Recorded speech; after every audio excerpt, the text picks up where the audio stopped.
Okay. Okay, how many people in this room have had to demo in front of a group of people something that relied on the internet or like a new technology? Anybody? Okay. So how many of you loved that experience because it's really low stress? See? Nobody. Okay. So I just wanted to throw that out there to say some of this might work, some of it might not, but I want us to just all be in it together. Like, we're together. It's not just me up here. You feel me? Okay. So as Lee said, we have a couple of new things to unveil that I think are, again, our baby steps, our toe in the water, our sort of first attempt at trying to produce some resources and guidance for our community who keeps asking us and our own colleagues and asking ourselves, what can we really do to advance in integration in a meaningful way? So we have a new suite of tools, and I'll be very candid, this is an FHI 360 presentation. These are some new tools and resources that we have, fully acknowledging that I'm drawing on a lot of existing partner work and that there are lots of other integrated tools out there, but these are just some new ones from us. So, oh yeah, that's up there. Okay, good. So this is our FHI 360 website. We have an integrated development practice area, so you can see the web address up there. That's where you'll find all of these that I'll go through today. So I just want to do a very quick overview of two, and then show you a third one in action if it behaves. Okay, so let's go down here. So these are all found at the bottom of our page under resources.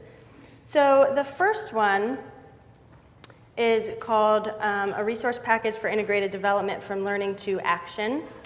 And this was about a year in the making, and it was our response to, again, wanting to learn internally from what we've already been doing. I mentioned earlier in my remarks that we had done an inventory to figure out what kind of integrated programs we already have.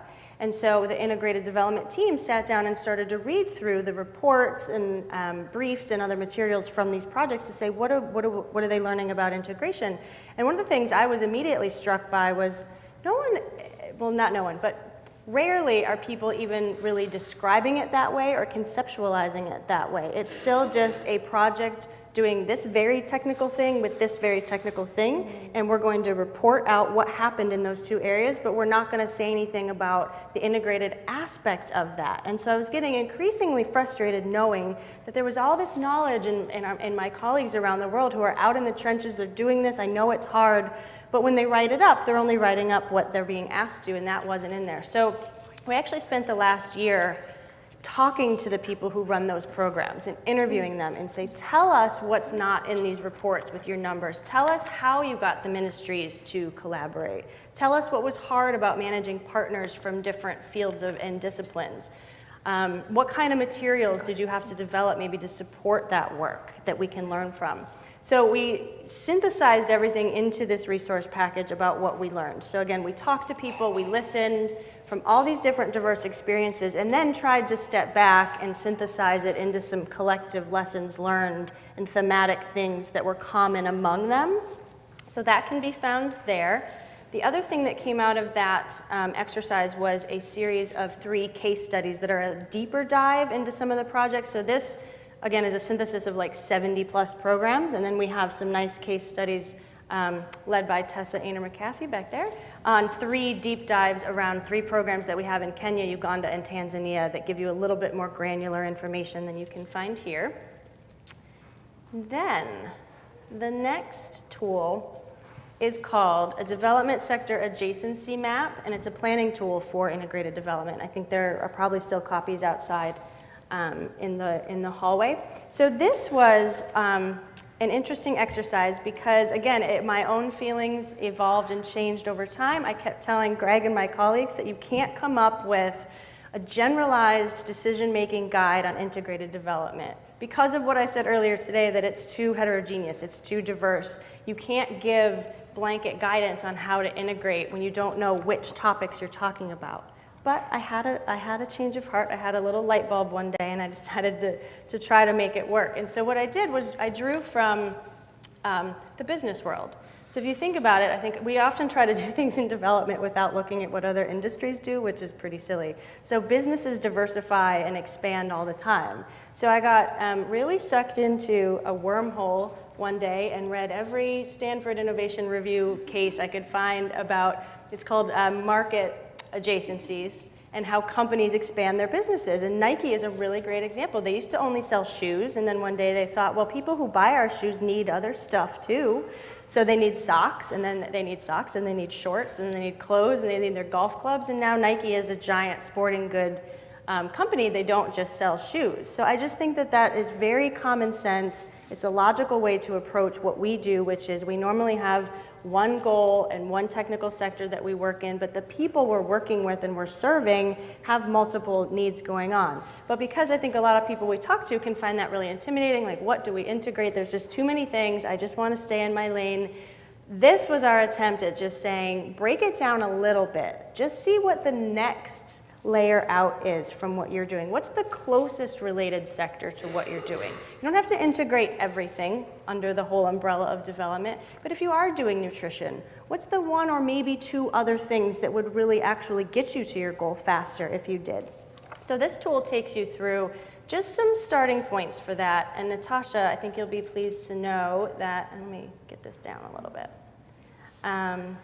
make that a little easier to see, that the recommendations for how we're telling you to start identifying what your adjacencies are in your setting is to do a root cause analysis and not to use scientists to do the root cause analysis only, but to be participatory about it. So engage with communities for the long term, not in a token way, to find out what are the root causes of the challenge you're trying to address, what sector adjacencies do those reveal, and then this provides a suggestion for a tool that can help you take action based on those adjacencies. So if you work in WASH, you look at this, you do some thinking, you think, okay, so environment and nutrition are pretty close to my own goals.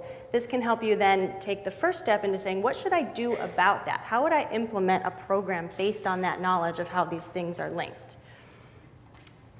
And then, so I know we only have a couple of minutes before lunch, so I just encourage you to go through the adjacency map and see what you think. I'm very happy to receive feedback so that we can continue to improve that. The last tool that I actually want to try to demo, if it'll cooperate, is we're calling our Integrated Development Evidence Map. So earlier in the panel, I mentioned that we finished this massive literature review, and I need to say a huge, deep thank you to 3IE, I'm sure most of you are familiar with that organization, who provides, I think, the development community with a huge service of, they spent 2 years trying to identify all of the impact evaluations done on any sector of development, and they house them in their impact evaluation repository. And I think right now they have over 3,000 probably, roughly, impact evaluations. And it was really helpful to us because, again, when you're talking about integration, I can't just look through a database that has health research or education research. I needed something that was a little bit more sector neutral. So 3IE, again, their repository is an amazing resource for us to do this. So we used that as our source. We read through all of the abstracts of the 3,000 articles and identified, again, more than about 550 roughly that were on integrated program models.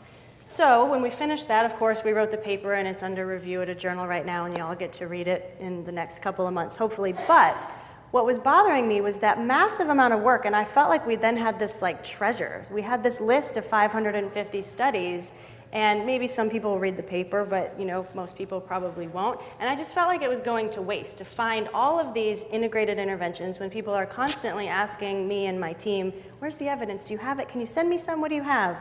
I feel like if I had sent someone, a list of 550 citations, what do you do with that? Are you going to read it? I mean, nobody's going to read that. So this is our attempt at trying to translate a product of an evidence review that we took, say here's an inventory of studies that we have in a way that's a little bit more user-friendly than just sending you our reference list, because it was, again, surprisingly a lot bigger than we thought it would be.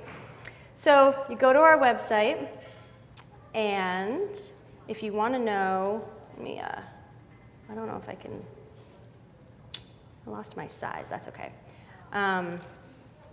If you want to know all the nitty-gritty details about how we did the review and how we categorized sectors and what we were looking for and what our criteria was, it's all here. It's more information than you will ever want, but I know some of you in the room will want that, so it's there.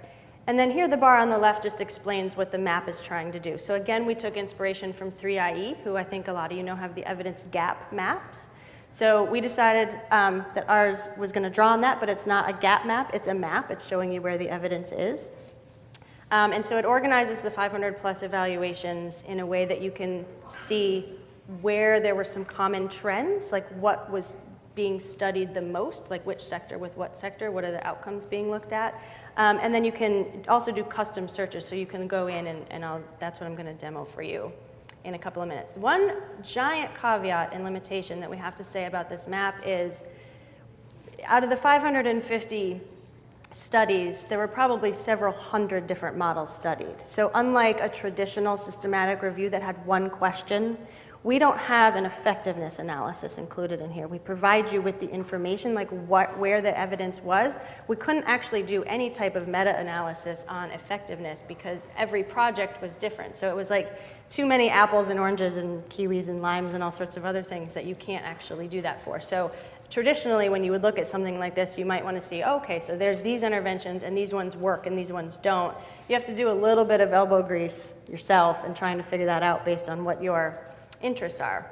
So if you go to the trends page in the map, sorry that this is bigger than I want it to be, but I don't know how to get it to be smaller. That's okay. So we have color-coded our 9 different development sectors.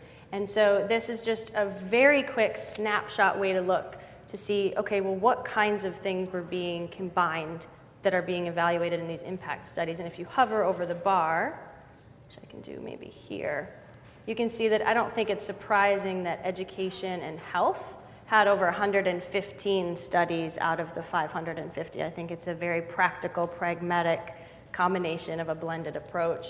The next one is economic development, education, health and nutrition, which incorporates a lot of the conditional cash transfer programs and big public sector social programs that started mostly in South and Latin America. Education and nutrition is also a big one, and so on. And then you go down and you can see the groups that had between 5 and 9 studies. So they had a little bit fewer than the 10 plus.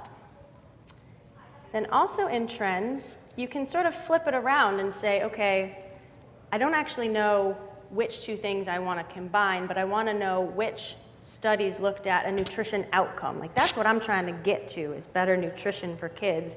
I'm not going to guess on what combination got people there, but I just want to know what was looked at for there. So you can see that 125 out of the 550, they did have a nutrition objective. So you can kind of work backwards. You could filter it by nutrition and then say, oh, wow, this program had economic development, WASH, and environment. I wouldn't have expected that. I wouldn't have searched that way. And one very cool thing in the trends is that you see this dark green bar here, experimental. So 359 out of the 550 plus studies were randomized. So again, I think it's a mischaracterization when we say that there is no evidence, the evidence base is non-existent. That it simply isn't true when I can point to this and say, but we have an inventory of 359 randomized controlled trials on a multi-sector integrated program.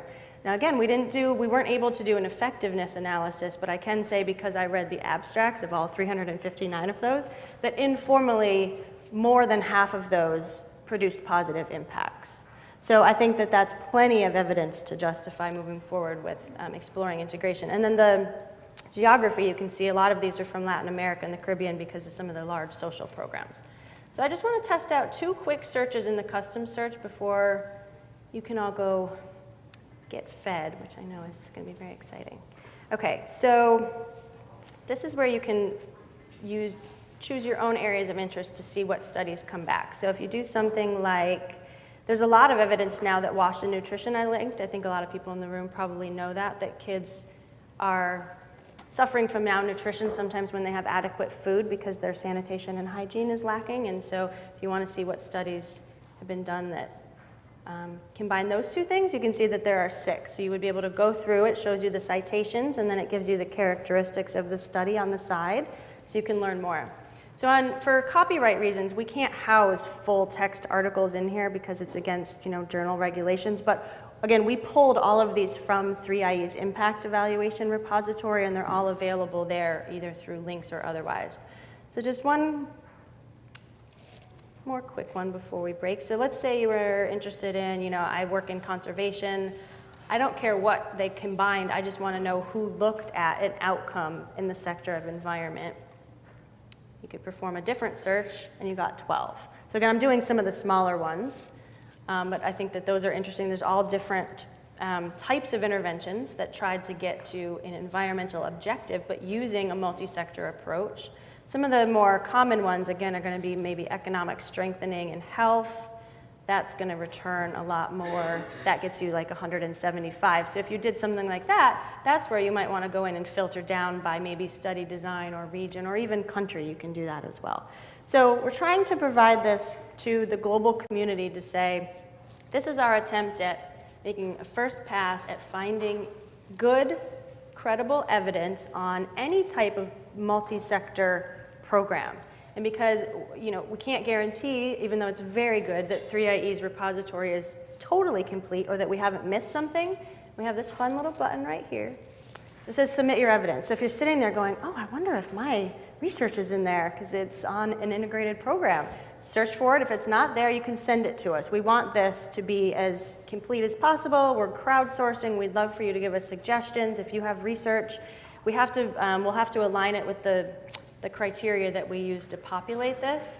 That's why we can't just allow people to go in and upload it on their own. But I strongly encourage you to play around with this. If you have particular studies that you really like and you rely on and you think are promising or not, maybe they were failures, or that people can learn from, just use the submit evidence button and try to help us build this out, because we want this to be a living document as the evidence continues to evolve.